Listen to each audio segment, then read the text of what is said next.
When HBO Max launched in 2020, it seemed like we really hit the jackpot of streaming services. And for a lot of people, its animation library was a huge factor, as not only were we getting highly anticipated cartoons like Infinity Train and Close Enough, but we finally had a streaming home for Cartoon Network's legacy catalog. The shows that 90s and early 2000s kids grew up with: Dexter's Lab, Ed, Edd and Eddy, Courage the Cowardly Dog, not Johnny Bravo, they're still scared of that one. The list goes on. While the late 2000s and 2010s cartoons already had a home over on Hulu, the closest we got to a lot of these throwback cartoons was the Boomerang streaming service. Let me ask you, until 5 seconds ago, did you even know Boomerang had a streaming service? Yeah, I think you can see why we needed something like HBO Max. But as the streaming wars raged and more mergers happened, HBO Max slowly began to fall apart. We just saw the identity crisis they had over the last 3 years, going from HBO Max to Max and then back to HBO Max, but this time it's black instead of the cool purple color scheme because there's no justice in this world. It's been rough.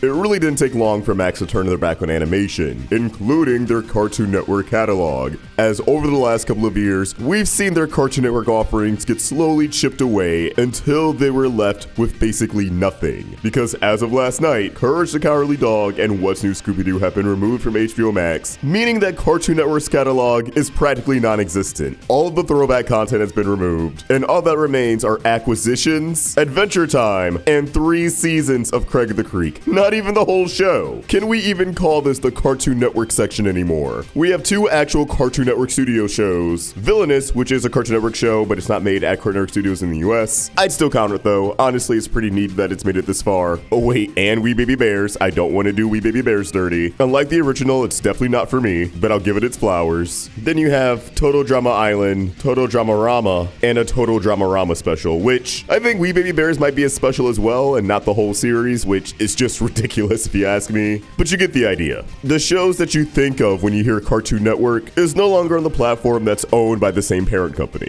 Now, it's not all doom and gloom, as a lot of Cartoon Network's late 2000s and early 2010 shows are over on Hulu. If you want to get your fix on regular show, Gumball, Steven Universe, etc., there is a home for it. And the reason why they're over there is because Warner benefits more from having their shows over on Hulu, a streaming service that'll pay them to host these shows, versus HBO Max, where they're basically paying themselves to host these shows. That's right, despite owning it, they don't just throw these shows up on there for free. And because animation is no longer a tentpole of HBO Max, I guess it just doesn't make business sense to carry them. But that said, it is that throwback catalog that gets affected the most, as those shows aren't on Hulu. I know Ed, Edd and Eddy and I think Dexter was briefly on Amazon Prime a couple of years ago, but that's no longer the case. And I know Netflix had shows like the original Ben 10 up for a little bit, but it was removed from the platform not too long ago. This golden era of Cartoon Network shows that millions of people remember fondly is currently inaccessible in the United States. And a lot of outlets are reporting that more Cartoon Network shows will be removed from HBO Max, but it's like, we see that they barely have anything left. So by the end of the year, I doubt there's going to be a Cartoon Network hub on HBO Max. And if it is, it's only going to consist of like 1 or 2 shows. It's really sad to see.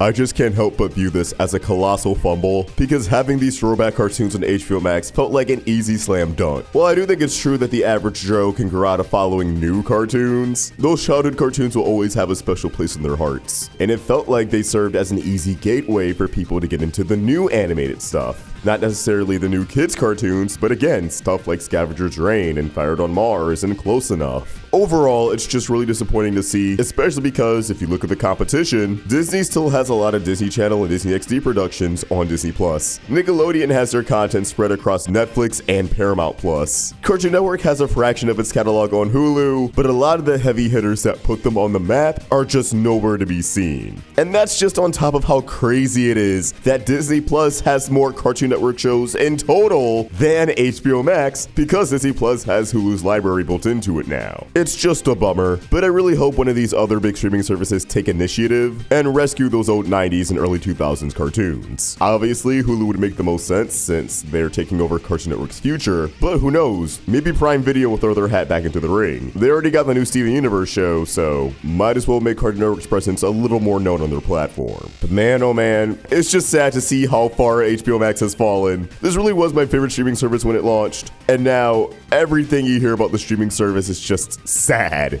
It's been stripped away of any and all identity. It feels like HBO itself doesn't even have a big Sunday show out right now. A lot of the Discovery catalog has disappeared, which is insane because it felt like we lost all of the scripted and animated content so that the Discovery content can thrive. There's just no winners in this situation, except Zaslav, who gets to pat himself on the back and reward himself with an unfathomable amount of money. But as always, I want to know what you guys think. Do you even still use HBO Max? Did you ever use HBO Max? How do you feel about the Cartoon Network catalog disappearing? And which platform do you want to see become the new home for Cartoon Network? Should Hulu go all in, even though that means handing it all to Disney Plus? Do you want to see some shared custody between Netflix, Hulu, and Amazon Prime? Or do you really not care and you're just pirating everything anyways? Let's get a dialogue going in the comments. And if you enjoyed this video, please remember to like and subscribe to the Roundtable for more great cartoon content. Thank you for watching, and I hope you have an awesome day. Peace.